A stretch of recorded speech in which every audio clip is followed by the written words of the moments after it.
வாழ்க வளமுடன்.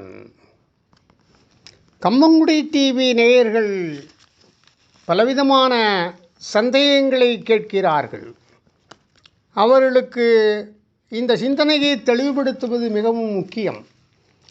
ஹரியும் ஹரனும் ஒன்றா? இது அவர்கள் கேட்ட ஒரு கேள்வி.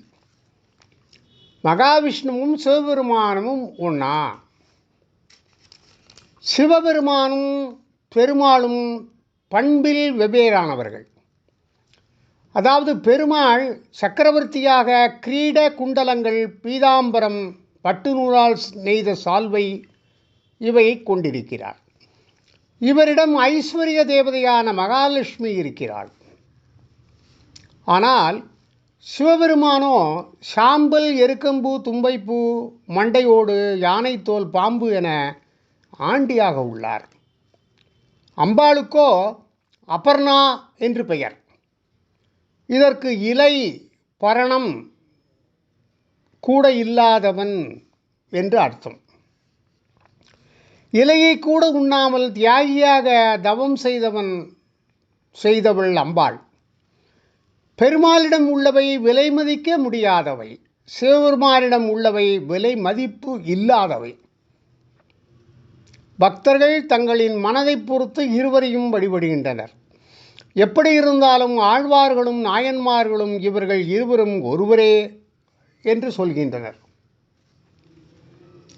தாழ் சடையும் நீன் முடியும், ஒன்மழுவும் சக்கரமும், சூழ் அரவும் பொன்னானும் தோன்றும் மால், சூழும் திரண்ட அருவிபாயும் திருமலை மேல் எந்தைக்கு இரண்டு உருவும் ஒன்றாய் இசைந்து என்று இரண்டாக, அதிலும் முதலில் சிவம்சத்தையும் இரண்டாவதாக பெருமாளின் அம்சத்தையும் சொல்லி திருப்பதியில் இருக்கும் பெருமானை பாடுகிறார் பேயாழ்வார்.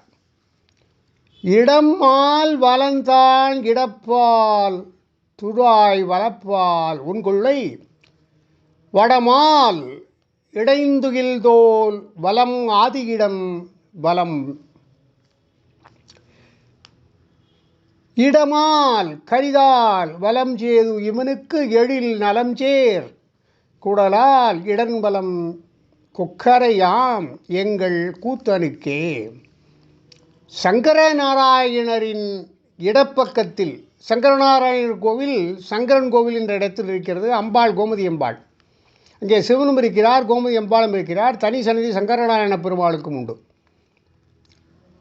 சங்கரநாராயணருக்கு இடது பக்கத்தில் துளசி மாலை பட்டாடை அணிந்து சக்கரத்தை ஏந்தி கருநிறமுடைய பெருமாள் குடக்கூத்து ஆடுகிறார்.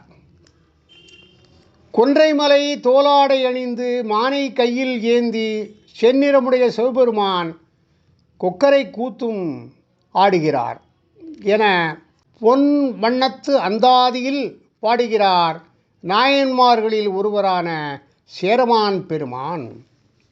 ஆகவே உங்களுக்கு எந்தவித சந்தேகமும் வரவேண்டியது இல்லை. பெருமாளாக இருந்தாலும் சிவபெருமானாக இருந்தாலும் நீங்கள் யாரை வழிபட்டாலும் ஒன்றுதான்.